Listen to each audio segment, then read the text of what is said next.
Amém, irmãos? Vamos abrir a Bíblia lá no livro de Atos, no capítulo 9. Atos 9. Lerei do versículo 1 até o 16º versículo. Saulo, respirando ainda ameaças e morte contra os discípulos do Senhor, dirigiu-se ao sumo sacerdote e lhe pediu cartas para as sinagogas de Damasco, a fim de que, caso achasse alguns que eram do caminho, assim homens como mulheres, os levasse preso para Jerusalém.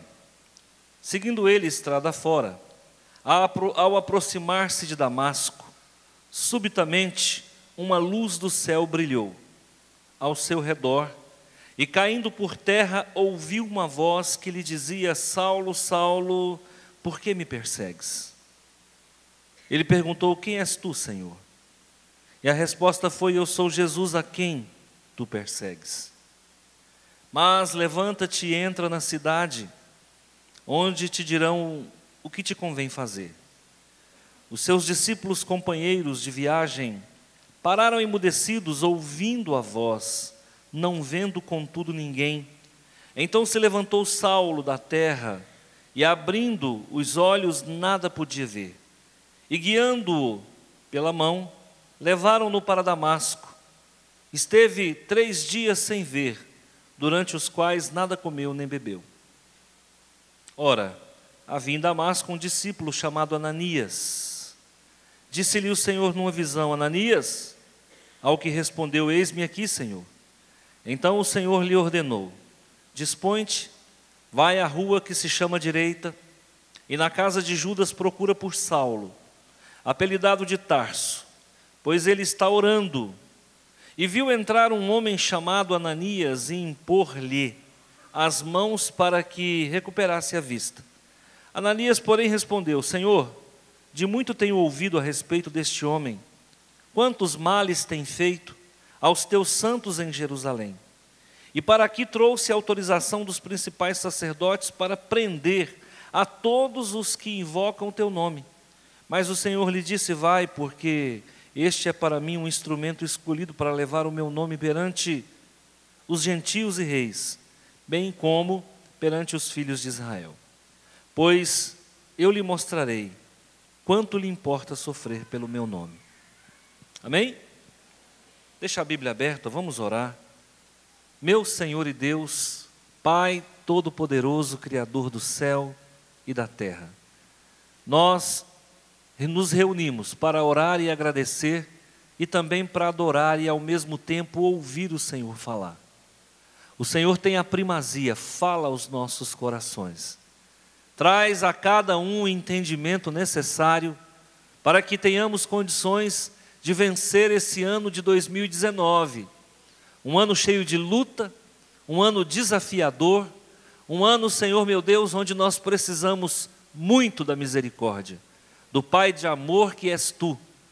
Pai, nesta noite, estende a sua mão sobre a Igreja Batista Central. E tantos quantos aqui vieram, não sairão daqui de mãos vazias. Levarão para suas casas o que eles precisam para sobreviver e viver com qualidade. Por isso, guarda-nos, nos abençoe e nos livra do mal, em nome de Jesus. Amém. Olha, irmãos, eu vou falar sobre a conversão de Paulo, mas eu vou usar um título que muito tem a ver com o momento que nós estamos vivendo, capturados por Jesus. Eu tive meditando essa semana sobre igreja, sobre religião, para ser mais objetivo. A palavra religião vem do latim religare. Então a religião, segundo a ortografia latina, o latim é uma língua morta, vocês sabem. O latim é uma língua morta, o grego bíblico é uma língua morta, o hebraico bíblico é uma língua morta, o aramaico é uma língua morta, E o latim é utilizado, o grego também é utilizado na formação da língua portuguesa, né? A língua portuguesa, ela é uma língua latina, porque ela é oriunda do latim. Ao contrário do que muita gente pensa, o latim não é uma língua fácil. E existiam várias variantes de latim no mundo. Então, um país usava o latim com uma certa fonética, outro país usava o latim com outra fonética. Então, o latim primitivo não é tão fácil estudar. Eu tenho um desejo muito grande de estudar latim. Esse mês agora, semana passada, atrasada, eu pesquisei muito sobre latim. Tenho muita vontade de criar em Rio Verde um centro de línguas originais. Queria muito criar uma faculdade aqui que se ensinasse latim, hebraico e grego, bíblico. Por quê? Porque tudo começa com esses 3 idiomas, né? Mas, voltando à palavra religião, religião significa no latim religare, significa aquilo que religa o homem a Deus. Nós sabemos que a religião não religa o homem a Deus. Aliás, a religião às vezes separa o homem de Deus. Separa o homem de Deus. E as pessoas, quando se tornam religiosas, elas se tornam perigosas. Eu tenho mais medo, às vezes, de um religioso do que de um bandido. Porque o religioso, ele se torna insensível. Ele se torna coração duro. Um bandido, às vezes, você consegue tocar na sensibilidade dele. E de um religioso, você não consegue. A exemplo disso, nós temos o próprio farisaísmo, que foi uma religião perigosa. O farisaísmo matava pessoas. O próprio Jesus foi assassinado pelo farisaísmo, né? A religião muçulmana mata pessoas, vocês sabem disso. Existem os muçulmanos xiitas, os muçulmanos sunitas, mas tanto o xiita quanto o sunita, existem a ala radical de religiosos que cortam cabeça, que matam crianças, matam mulheres, matam homens inocentes. Dentro do cristianismo também tem ala radical. Não se engane com o cristianismo, não. A própria Igreja Católica, não ela toda, mas na Idade Média, um dos maiores assassinos que existiu foi a própria Igreja Católica. Os cruzados na Idade Média, aqueles homens que vestiam roupas e colocavam uma cruz no peito, era chamado cruzados. E esses cruzados formaram uma milícia, um exército, para matar pessoas, em nome de Deus. Que Deus? Jeová, o nosso Deus. Então, religião é um negócio muito perigoso. E os evangélicos, que se cuidem. Nós, evangélicos, colocamos a barba de molho, podemos colocar a barba de molho, porque tem muito corta-cabeça entre o nosso meio também. E quando a gente começa a ficar religioso, a gente começa a ficar perigoso. A gente começa a julgar as pessoas de forma impiedosa. A gente começa a agir de forma truculenta. Isso no meio evangélico, gente. Eu não estou falando agora de católico nem de muçulmano, não. Dentro do próprio meio evangélico, a gente tem pessoas radicais. Existem movimentos radicais dentro da Igreja Batista. Existem movimentos radicais dentro do presbiterianismo. Existem movimentos radicais dentro do assembleísmo. A própria Testemunha de Jeová é uma religião cristã radical. Então nós temos que tomar cuidado com religiosidade. A religião mata, a religião é inimiga de Deus. Por quê? Porque ela coloca os costumes, as regras, a tradição acima do próprio amor de Deus. Então, nós estamos falando de um homem truculento. Estamos falando de um homem violento e que fazia tudo em nome de Deus. Quem é o homem? O apóstolo Paulo. Eu posso me tornar um homem truculento dentro da religião. Eu posso começar a usar esse microfone aqui para agredir pessoas. Eu posso começar a usar esse microfone aqui para atacar vocês. Daqui a pouco eu estou aqui atacando, agredindo vocês com o microfone. Mandando recado para um, mandando recado para outro. A partir do momento em que eu perco a minha comunhão com o Santo Espírito, eu começo a ficar um homem perigoso. E eu começo a julgar os irmãos de forma impiedosa. Eu me lembro um dia que eu estava no gabinete, uma irmã chegou, toda se tremendo. E ela falou: pastor, estou com muito medo de vir aqui. Eu falei: por que, irmã, você está com medo? Porque eu cometi um pecado e eu sei que o senhor vai brigar comigo. Eu falei: não, irmã, misericórdia. Uma coisa é o pastor Antônio no púlpito. Ele tem que ser, não posso negociar no púlpito. Eu não posso negociar, no púlpito eu tenho que ser firme. Agora, irmã, nunca faltei com amor com vocês. E eu não estou aqui para julgar o seu pecado, porque se eu não tomar cuidado, eu caio nele também. Eu não estou acima do bem e do mal. Eu não sou melhor do que ninguém. Eu sou um homem sujeito às mesmas tentações que vocês são. Eu também posso adulterar, eu também posso roubar, eu também posso mentir, eu também posso cometer um monte, posso roubar o Senhor, não devolver o dízimo. Eu também posso fazer tudo isso. Agora, irmã, põe uma coisa na sua cabeça. Eu sou firme na palavra, mas a partir do momento em que eu desço do púlpito, eu preciso agir como vocês agem, e eu preciso entender o sofrimento de vocês. Porque, irmãos, verdade verdadeira, acho muito pouco provável que alguém que é crente verdadeiro peque só pelo prazer. Às vezes a gente erra até por força de circunstância. Há momentos, irmãos, que a gente erra, e quando viu, já fez. E agora, Jesus disse: se pecardes, tendes um advogado junto ao Pai. Ora, se o próprio Jesus perdoa, por que eu não vou perdoar? E por que eu não vou ficar atento? Porque eu também posso pecar. Então a gente tem que tomar muito cuidado. No meio cristão, há aqueles que são chamados de alto clero. Dentro das nossas organizações convencionais, Igreja Batista, Presbiteriana, tem aqueles pastores que são chamados de alto clero, são os papas de cada religião. E nós temos papas também na nossa religião.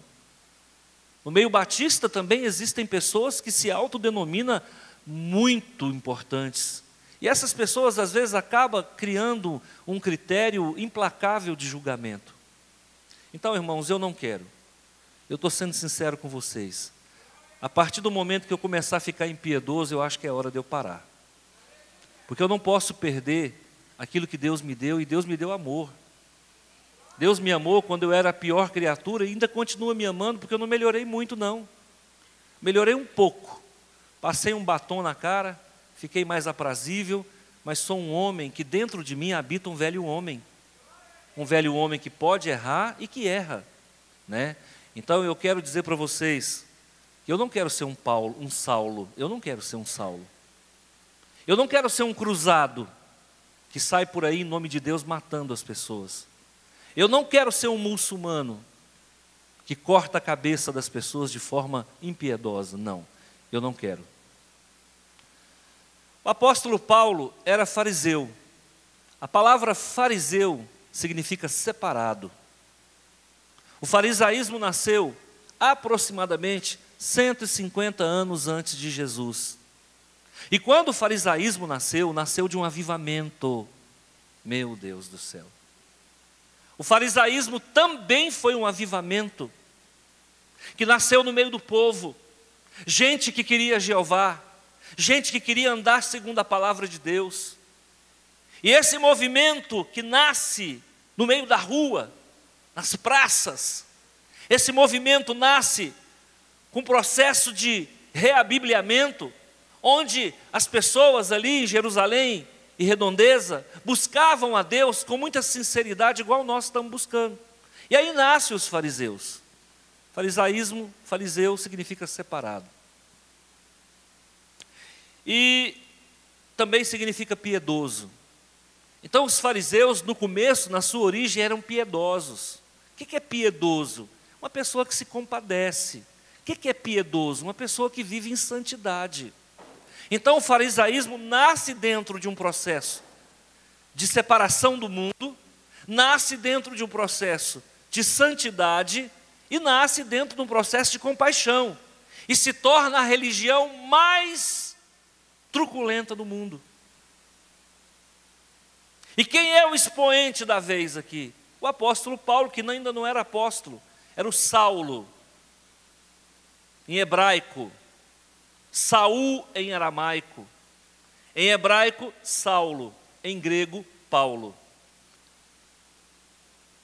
Então, esse rapaz, com aproximadamente aqui 35 anos de idade, foi contemporâneo de Jesus. Eles viveram na mesma época. Jesus nasceu num lar pobre, Saulo nasceu num lar rico. Jesus, desde criança, aprende a ser carpinteiro. Paulo aprende a ser construtor de tendas. Jesus tinha nacionalidade judaica. Paulo tinha nacionalidade romana. Jesus veio para perdoar pessoas. Paulo veio para matar pessoas. Esse é o paralelo entre essas duas pessoas. Um pronto para perdoar, o outro pronto para matar. Sabe o que é isso, irmão? Religião. A religião está pronta para matar. Não brinca com o religioso, não. O religioso vai cortar sua cabeça na primeira esquina. Então nós temos que nos aproximar de Jesus e não de Paulo, de Saulo. Nós temos que ser parecido com Jesus e não parecido com Saulo.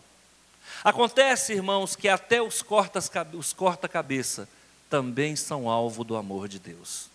Até aqueles que julgam, até aqueles que oprimem, até aqueles que castigam, até aqueles que matam, também são alvo do amor de Deus. E o apóstolo Paulo, Saulo, eu sempre chamo ele de apóstolo Paulo, mas ele ainda não era apóstolo. Saulo começa uma perseguição implacável contra os cristãos, que não fazia mal para ninguém. E até então os cristãos eram chamados de os do caminho. A Bíblia usa essa expressão do caminho 6 vezes. Depois é que eles passam a ser chamados em Antioquia de cristãos. Até então eles eram os do caminho. Por quê? Porque eles ficavam na beira de uma estrada. Era gente humilde, era gente pobre, que ficava nas ruas pregando a palavra. Então era chamado de os do caminho. E o apóstolo Saulo, vai lá junto com o Sinédrio e fala: eu quero uma carta, porque eu quero ir a Damasco, e eu quero matar os cristãos, eu quero trazer os cristãos para cá para serem julgados. E a Bíblia diz que ele respirava ameaças de morte o tempo todo. Então o Sinédrio emite um documento, uma procuração, dá ao advogado Saulo condições de ir para Damasco, prender os cristãos que estavam em Damasco. A distância que havia entre Jerusalém e Damasco era 200 quilômetros. A cavalo você faria isso aí, possivelmente em 5, 6 dias. Considerando que uma viagem dessa você não consegue andar mais do que 30, 35 quilômetros por dia, é uma comitiva, soldados armados vêm, levam alimento, então é uma comitiva, é difícil fazer esse trajeto. É mais ou menos a distância daqui em Trindade. Então, é uma semana de viagem. Muito bem. Ele sai com uma comitiva, uma milícia do Sinédrio. Não eram soldados romanos, viu? A Bíblia também não fala que ele estava montado em cavalo, não. A gente é que fala. Porque diz que ele caiu. Se ele caiu, ele estava em cima de alguma coisa. Ou estava de camelo, ou estava de cavalo. Camaro não, né, irmão? Ou estava de camelo, ou estava de cavalo, não de camaro. Então, ele cai, né? Então supostamente acredita-se que ele estava de cavalo. Ele cai do cavalo no trajeto. Por quê? A Bíblia fala que uma luz aparece. E você vai encontrar esse relato sobre Saulo, sobre Paulo, em 3 lugares no livro de Atos. Você vai encontrar no capítulo 9, você vai encontrar no capítulo 22 e você vai encontrar no capítulo 26. E cada vez que é citado a conversão de Saulo, é acrescentado um detalhe. Então, se você juntar os 3 textos, você vai ter muitas informações. Mas ele sai de Jerusalém, já havia matado Estevão, ou seja, havia consentido na morte de Estevão. A Bíblia fala que quando apedrejavam Estevão, ele segurava a capa dos que apedrejavam Estevão. Então, a Bíblia fala, ele próprio conta no testemunho dele, que ele ia atrás das pessoas, agredia as pessoas, obrigava as pessoas a blasfemar contra Jesus, depois ele pegava a pessoa e dava o voto favorável ao apedrejamento, à condenação. Esse era o Saulo, o religioso, o fariseu, o separado, o piedoso, o santo. Então ele vai num processo de morte, ele respirava a morte. Era um homem mau, que julgava na sua maldade servir a Deus. Tem muita gente fazendo coisa errada e achando que está servindo a Deus. Tem muita gente fazendo coisa errada em nome de Deus. Misericórdia que não seja o nosso caso aqui. Que nós não estejamos fazendo nada de errado e achando que está agradando a Deus. Acontece, irmãos, que ele sai com uma carta na mão para capturar os cristãos. Só que quando ele sai com uma carta na mão para capturar os cristãos, Jesus sai atrás dele com uma carta de amor para capturá-lo. Amém? Eu não sei como é que está a sua vida. Eu não sei se você está tentando capturar alguém. Eu não sei se você está num viés de religiosidade. Eu não sei se você está julgando as pessoas, mas você também está sendo julgado. Muito cuidado, irmãos. Com a medida que você medir, você também será medido. Muito cuidado com isso aí. Às vezes a gente precisa recentralizar. Às vezes a gente precisa ressignificar a nossa vida. Porque a gente tem uma tendência de perder o foco. Aqui e ali a gente fica muito implacável. A gente fica muito capturador. Mas toda vez que você sair do centro, Jesus te traz novamente para o centro.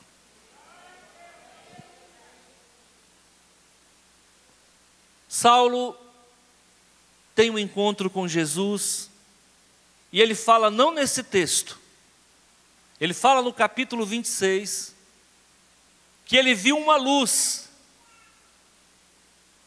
e era meio-dia, e ele fala que a luz brilhava mais do que o sol do meio-dia. Meu Deus, que luz é essa?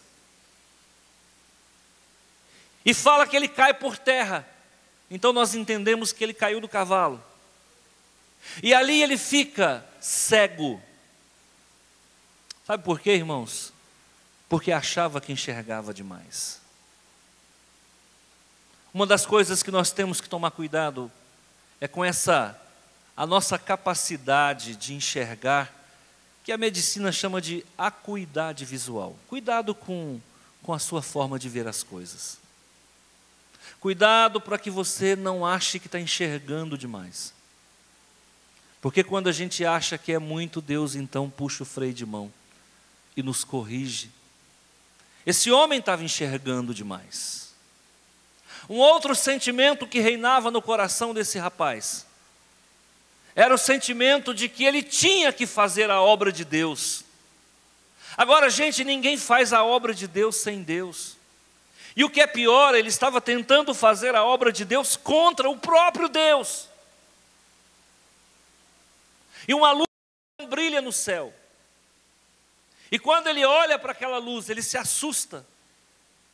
Sabe-se lá se o seu cavalo também não viu e levantou as patas dianteiras e o jogou de costa. Nós não sabemos o que aconteceu.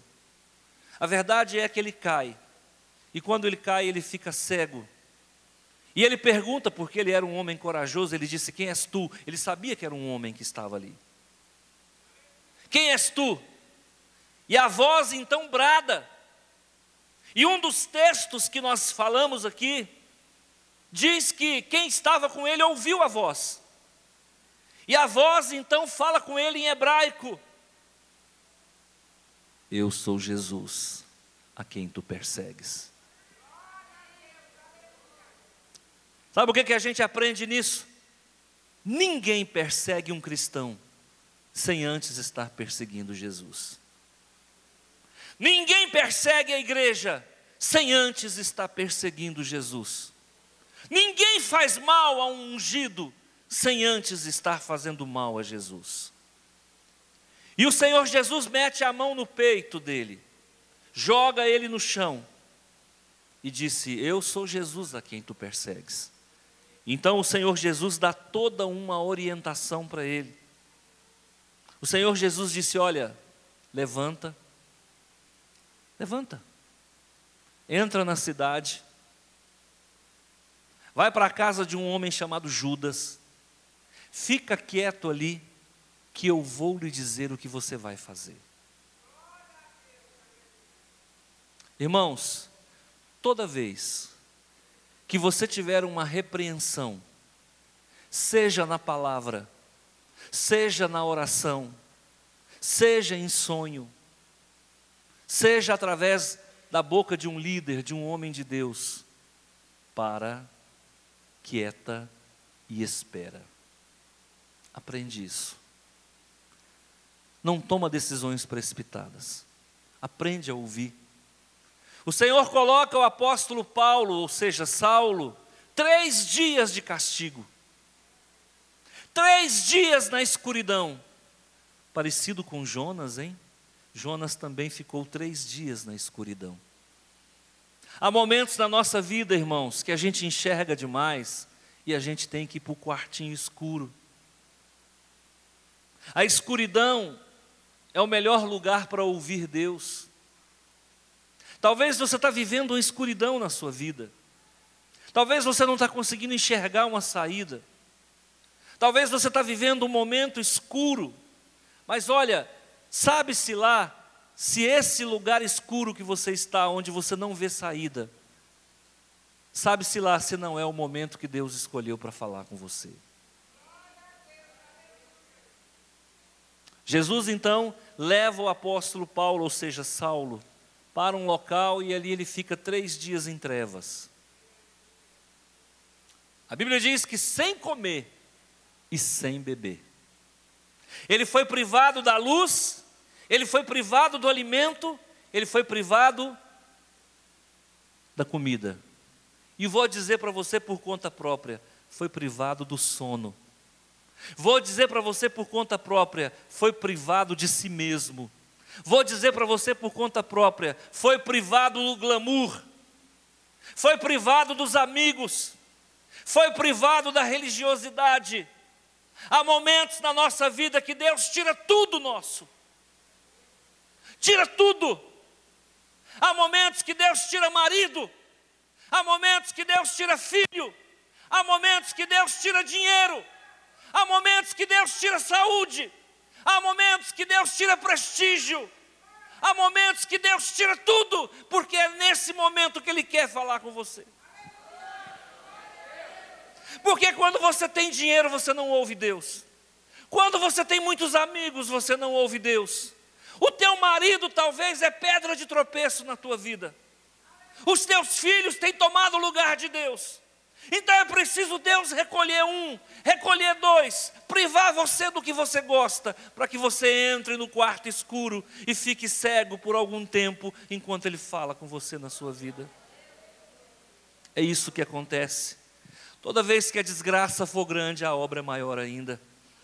Toda vez que o sofrimento for supostamente acima da sua capacidade, é porque Deus tem algo grande para fazer na sua vida. Eu já fui religioso, irmãos, e peço a Deus para não voltar a sê-lo. Porque um religioso cristão é pior do que um religioso espírita. Eu fui religioso espírita. Quando alguém ia falar de Jesus para mim na Bíblia, eu falava: não, eu já entendo. Jesus é um espírito de luz. E foi o maior médium que o mundo já viu. Jesus encarnou simplesmente para nos dar o exemplo. Sabe o que é isso, irmãos? Engano. Sabe o que é isso, irmãos? Religião, falsa religião. Hoje existe uma mentira que está sendo pregada nas igrejas, viu, pastor Suelo? Nós estamos no período da graça. E eu falava hoje com uma irmã, irmãos, o período da graça é pior do que o período da lei. Porque no período da lei, se você errasse, você tomava uma pedrada na cabeça. Você acordava, opa, errei. Na graça não, irmão. Você erra uma, erra duas, erra três e acha que está tudo certo. A graça é pior do que a lei. Porque a graça, por ser o amor em ação, acaba dando para você a falsa impressão de que não tem pecado, que está tudo certo. A diferença entre a lei e a graça é que se você errasse na época da lei, alguém ia bater na sua porta para te apedrejar, para te matar, para te julgar. Agora não. Você erra e acha que está tudo certo. Não tem nada errado, está tudo bem, estou perdoado. Eu sou predestinado, fui eleito. Isso é o maior engano. Quem foi predestinado e quem foi eleito não vive no pecado. Tira isso da sua cabeça. Quem foi predestinado para ser salvo não vive na prática do pecado. Então o apóstolo Paulo está nos ensinando que agora começa o período da graça. Mas não é essa graça deturpada que eles estão pregando aí, não. Agora não pode mais fazer jejum. Tem igreja aí que se o pastor conclamar um jejum, o fariseu já grita lá, está jogando julgo em cima de nós aqui, pastor. Nós estamos na graça. Agora não precisa fazer jejum mais não. Invalidando a palavra de Deus. Porque Jesus disse, haverá um tempo que os meus discípulos vão jejuar. Agora não precisa, porque o noivo está com eles. Mas quando o noivo for tirado, vocês vão ter que jejuar para pedir que eu volte. Felizmente, irmãos, isso é a falsa religião. Dentro do cristianismo tem a falsa religião. De achar que não existe pecado do lado de baixo do Equador. O nosso Deus é amor, mas Ele é justiça também. E se alguém tem que julgar, Ele vai julgar. Ele sabe separar o joio do trigo. O apóstolo Paulo, irmãos, o Saulo, recebe uma visita inusitada. Um homem chamado Ananias é tocado pelo Espírito de Jesus. E o Espírito Santo, ou o Espírito de Jesus, chega para Ananias e fala: Ananias, eu preciso que você vá à rua direita, na casa de Judas. Existe um rapaz lá que está cego há 3 dias, sem comer e sem beber, aguardando a sua chegada. Você vai lá e vai impor as mãos sobre ele, e vai ministrar vida sobre ele, e vai batizá-lo. E eu também vou batizá-lo. Quem é o homem, Senhor? Saulo, apelidado Tarso. Misericórdia. Espírito Santo, manda outro. Esse tem carta para matar cristão e eu sou cristão. E aí uma das frases mais lindas, uma das expressões mais lindas do amor de Deus, está aqui no final. Pois eu lhe mostrarei a Saulo o quanto importa sofrer pelo meu nome. Irmãos, vida cristã verdadeira é sofrer pelo nome de Jesus. Vida cristã verdadeira não é prazer, é sofrimento. Tem gente ficando crente para ficar rico. Não é isso que a Bíblia ensina. Tem gente ficando crente para ficar famoso. Não é isso que a Bíblia ensina. Tem gente ficando crente para ficar na vibe. Não é isso que a Bíblia ensina. A Bíblia ensina que se você se tornar um servo de Jesus, prepara para sofrer, porque Jesus foi o servo sofredor. Eles não vão te chamar para as festas, porque agora você não bebe. Quem que quer alguém que não bebe na sua festa? Quem não bebe é antissocial. Eles não vão te chamar para a festa, porque agora você não conta mais piada. Eles não vão te chamar para a festa, porque agora você não mente mais. Deixa eu falar uma coisa, você agora não vai ser mais promovido no seu emprego. Porque para você ser promovido, você tem que tomar uma cerveja com o patrão após o expediente. Moça, o seu salário não vai melhorar, porque para você melhorar, você tem que deitar com o seu chefe. Agora você é crente, você não vai mais deitar com o chefe. Você não vai poder mais dar uma fugidinha, uma escapadinha. Ser crente é sofrer por Jesus e abrir mão de um monte de coisas que a vida pode te dar.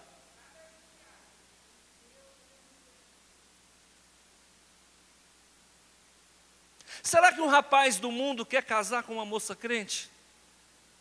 Porque se ela for para a cama com ele, depois de casado, claro, muita coisa, muita fantasia que ele vai querer fazer com ela na cama, ela vai dizer, não faço. Porque isso é bestialidade, isso é sodomismo. Está entendendo? Eu não vou ser mais claro porque tem criança aqui, eu não posso. Eu tenho que manter um certo nível. Você está entendendo que o rapaz do mundo, ele é bonito, ele tem olhos verdes, ele tem 1,80 m, é a coisa mais linda do mundo, mas ele não vai casar com você, porque o que ele gosta você não faz com ele. Quem é que vai querer levar isso para casa? Porque agora para o mundo nós somos isso, coisa estranha. Porque a Bíblia diz que nós não somos desse mundo. Somos forasteiros em terra estranha. Quem é que quer casar com alienígena? Me fala. Você agora é um ET de Jesus.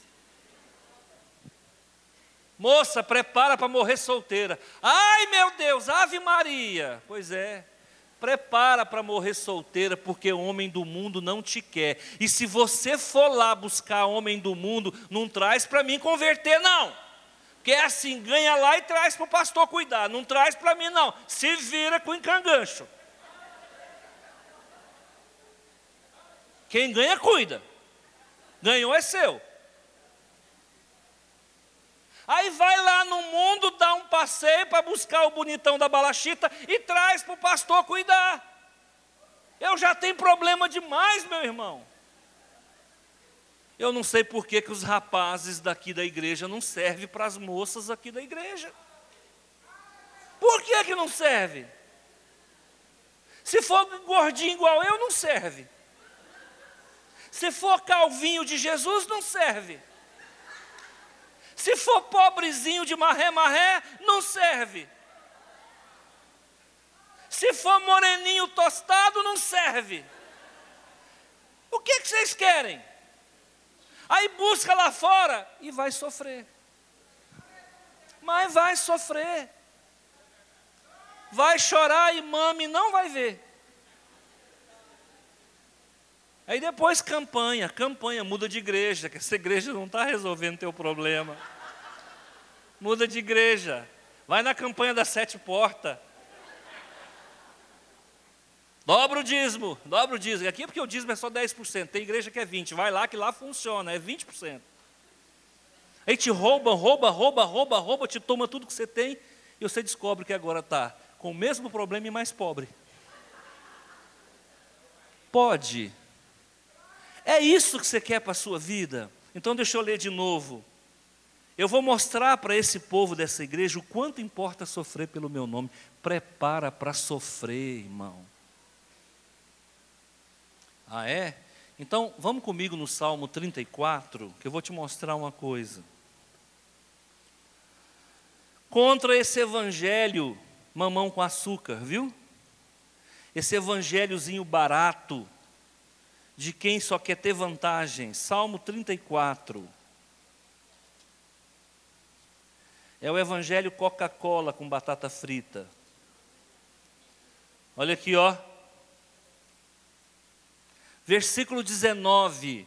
Salmo 34, versículo 19. Olha o que a Bíblia está falando aqui. Muitas são as aflições do crente. Vou mostrar para você o quanto importa sofrer pelo meu nome, porque muitas vão ser as suas aflições. mas o Senhor de todas o livra. Se é aflição que você adquiriu por ser filho de Deus, a Bíblia diz que Deus te livra de uma, de duas, de três, de quatro, de cinco, de seis, de 10. Agora, se é aflição que você arrumou com as suas próprias mãos, se vira. Deus tem compromisso com a palavra dele.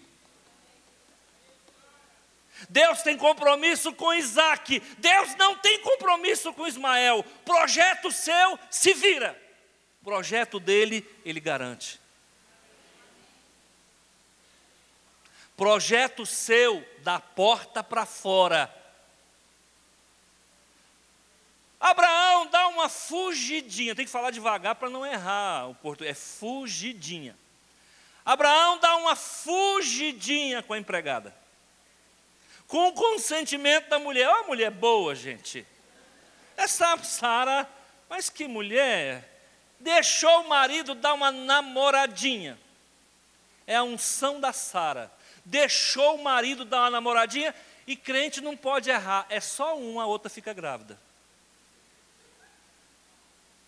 O ímpio, ele erra 10 vezes. E não dá nada. O crente é uma erradinha, irmão. Nunca vi uma pontaria fenomenal dessa. Vai lá com a serva, dá uma cutucada e a mulher fica grávida. Oh, maravilha, resolveu o problema. Jesus, te ajudei. O Senhor falou que daria o filho da promessa. Deu certinho. Agar ficou grávida. Deus falou, não foi isso que eu planejei. Esse é um projeto seu, Abraão, se vira.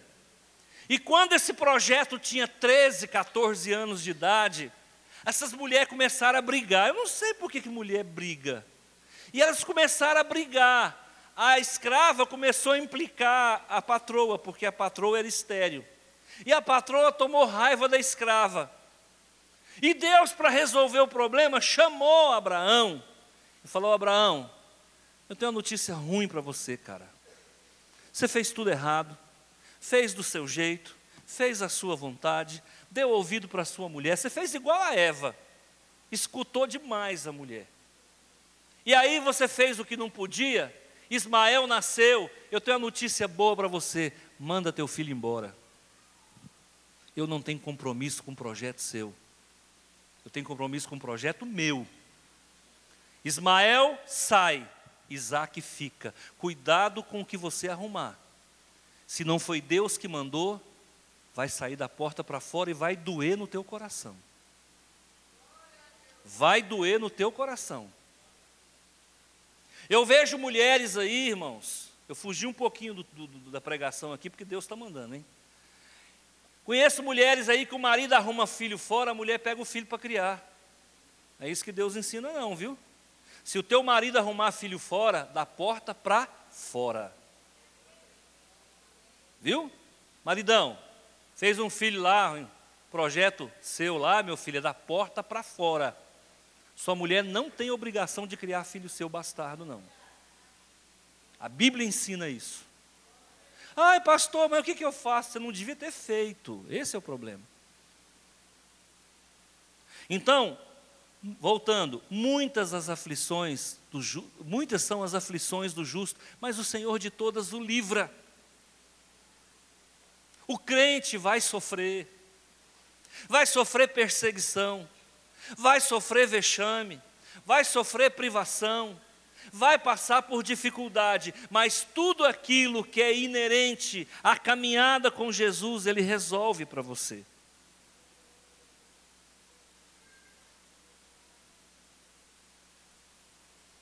O apóstolo Paulo, Saulo, então, após a sua conversão, ele volta a enxergar.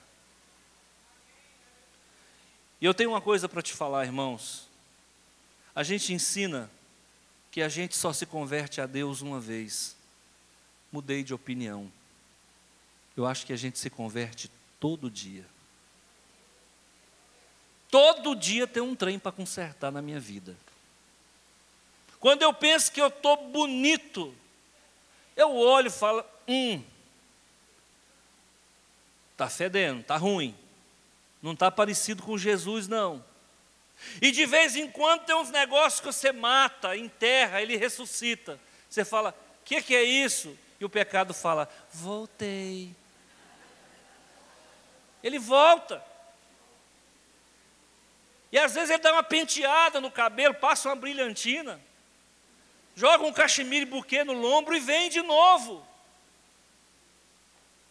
Deixa eu falar uma coisa para você, irmão. A sua luta, a sua conversão é todo dia. Isso é sofrimento para nós. É por isso que a Bíblia fala que ele vai mostrar o quanto importa sofrer pelo nome. Aí o apóstolo Paulo fala, aquilo que eu não quero fazer eu faço, aquilo que eu quero eu não faço. Há em nós uma tendência de errar. Há em nós uma tendência de pecar. Quando você pensa que não, você está fazendo de novo aquele negócio, eu já falei que eu não vou fazer esse trem, estou fazendo de novo. E é por isso que Jesus está falando, eu vou mostrar para ele quanto importa sofrer pelo meu nome, porque ele vai ter que se santificar todo dia. Ele vai ser perseguido todo dia. Ele vai ser mal compreendido todo dia. Fala a verdade, irmão, quem tem parente aqui que não é crente, levanta a mão. Todo dia eles almoçam você, todo dia eles te julgam, todo dia eles te criticam. Tiver um lugarzinho que a gente sofre como crente, é dentro da família. O povo acha todo dia um motivo para falar mal da gente. Eu tenho parente que não é crente, irmão. Quando você chega na casa dele, você fica parecendo um negócio de outro mundo. Você não pode participar da conversa deles. Você não pode comer o que eles comem, beber o que eles bebem. O crente, a vida do crente é tão difícil que até para comer você tem que ter cuidado, irmão.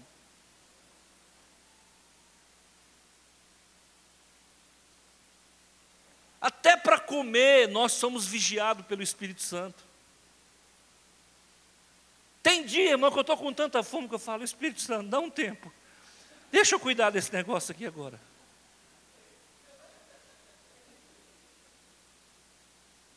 E tem gente que esquece que é crente e fica na dieta da lua, só não come a lua porque está longe.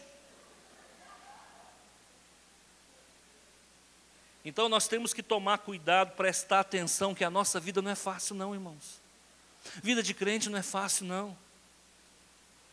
Agora, se seu irmão errar, age com amor também. Não corta a cabeça não, irmão. Cuidado para a religião não virar um problema na sua vida. Cuidado para a religião, irmão, não te levar para o inferno. Então nós temos que começar a observar que Jesus está na nossa captura o tempo todo. O tempo todo Jesus está me caçando. Cadê o Antônio? Olha no jardim do Éden.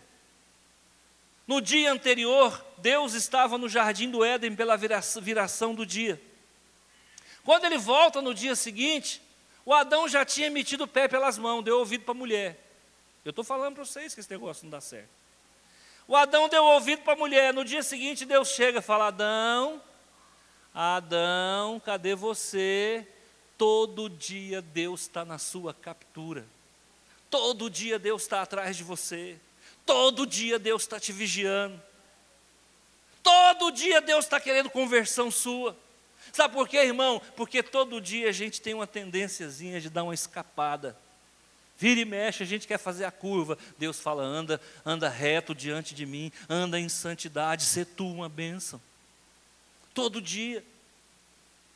O apóstolo Paulo então tem um encontro com Jesus, começa a pregar o Evangelho, e a partir daí o mundo se transformou. Nasce luz, porque Paulo foi quem projetou o Evangelho em todo o mundo. Se hoje o Evangelho está no Brasil, graças a Jesus e graças ao apóstolo Paulo. Um homem que teve que cair do cavalo, para que nós não tenhamos que cair do cavalo. Um homem que teve que ficar cego, para que nós não tenhamos que ficar cego. Um homem que tomou pedrada, para que nós não tenhamos que tomar pedrada. Agora, irmãos, vigia, põe tua vida em ordem, porque se você errar, Jesus vai te capturar de novo. Ninguém consegue fugir dele. Você que é nascido de novo, você está com um anzol enfiado na boca. Você não consegue escapar de Jesus. Ai, meu Deus, que vontade de ir para o inferno. Passou, passou. Isso não te pertence mais. Nem que você queira. Se você chegar na porta do inferno, o diabo fala: volta. Aqui não é o seu lugar. Por quê? Porque você tem a marca da promessa. Você tem o selo do Espírito. O diabo arma cilada para a tua vida, não é para levar para você para o inferno, é para você fazer de você um sofredor. Porque ele sabe que você não vai mais. Agora você tem o Espírito Santo habitando dentro de você. Às vezes a gente se esvazia dele, por conta da nossa falta de fé, dos nossos erros. Mas ainda assim, o Espírito Santo tem lugar cativo dentro de nós. Basta você se arrepender, ele enche de novo. Amém?